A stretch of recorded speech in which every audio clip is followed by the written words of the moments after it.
नगर परिषद सुपौल के सभागार में मुख्य पार्षद राघवेंद्र झा की अध्यक्षता में साधारण बोर्ड की महत्वपूर्ण बैठक आयोजित की गई। बैठक का उद्देश्य नगर क्षेत्र के समग्र विकास, नागरिक सुविधाओं और प्रशासनिक व्यवस्था को और सुदृढ़ करना रहा। इस दौरान विकास, स्वच्छता, यातायात और राजस्व से जुड़े कुल 7 अहम प्रस्तावों पर विस्तार से चर्चा की गई, जिन्हें सर्वसम्मति से पारित किया गया। मुख्य पार्षद राघवेंद्र झा ने बताया कि नगर परिषद की आय बढ़ाने और व्यवस्था को पारदर्शी बनाने के लिए होर्डिंग टैक्स से संबंधित नियमों को सख्त और स्पष्ट करने का निर्णय लिया गया है। इससे अवैध होर्डिंग्स पर प्रभावी नियंत्रण लगेगा और राजस्व में वृद्धि होगी। बैठक में शहर में बढ़ती ट्रैफिक जाम की समस्या पर भी गंभीर मंथन हुआ।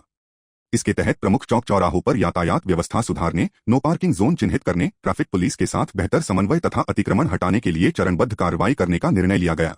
बोर्ड का आज बैठक हुई चुनाव के बाद से, जैसे आप लोग जानते हैं कि आचार संहिता के बाद से पहला बैठक है हमारा बोर्ड का यहाँ पे हुआ है आज, जिसमें लगभग में 7 एजेंडे थे।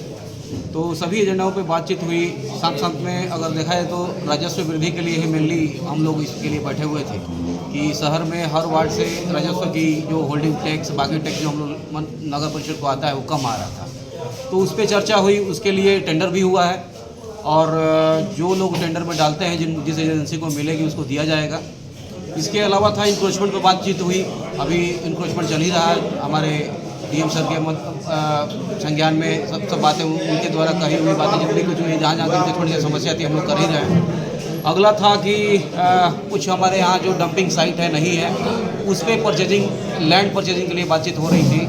तो उसके लिए हम लोग EOI किए हुए हैं, 3 लोग उसमें भाग लिए हैं।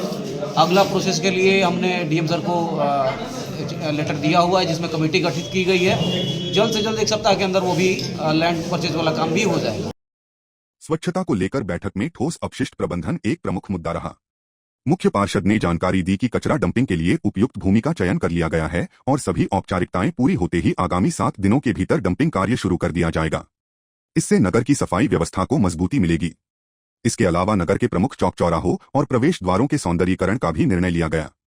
यहां बेहतर लाइटिंग, हरियाली, साज सज्जा और यातायात संकेतक लगाए जाएंगे। बैठक में सफाई व्यवस्था को मजबूत करने, नियमित निगरानी, कर्मचारियों की जवाबदेही तय करने और नागरिकों को स्वच्छता के प्रति जागरूक करने पर भी सहमति बनी।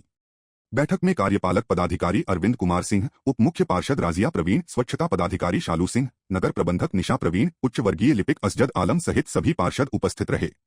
अंत में मुख्य पार्षद ने आश्वासन दिया कि सभी निर्णयों को समयबद्ध तरीके से लागू किया जाएगा ताकि सुपौल को स्वच्छ, सुंदर और सुव्यवस्थित शहर बनाया जा सके। तो कामकाजी बैठक था। मूल रूप से निर्णय लिया गया कि जो कैसे हम अपना राजस्व का वृद्धि करें, कैसे इंटरनल रिसोर्सेज को बढ़ाएं, लोगों को जागृत करें, लोगों को समझाएं कि टैक्स देना मतलब जो आपको टैक्स देना है, होल्डिंग टैक्स देना है, वो आपको देना चाहिए। तो इस दिशा में हम लोगों ने काफ़ी मतलब सकारात्मक सोच के साथ सबों के सहयोग से एक योजना बनाया है। एक वो था, कचरा एक गंभीर समस्या का रूप ले चुका है। कचरा जहां हम लोग डंप करते हैं उसके निस्तारण पर बहुत बेहद चर्चा की है। इसके अलावा बहुत सारा अन्य मुद्दा सब भी आया। कुछ चौक को डेवलप भी करना है कर्पूरी ठाकुर जी के नाम पे और एक अब्दुल कलाम आज़ाद जी के नाम पे एक डिग्री कॉलेज चौक को, सबका सौंदर्यीकरण करना, यही सब था।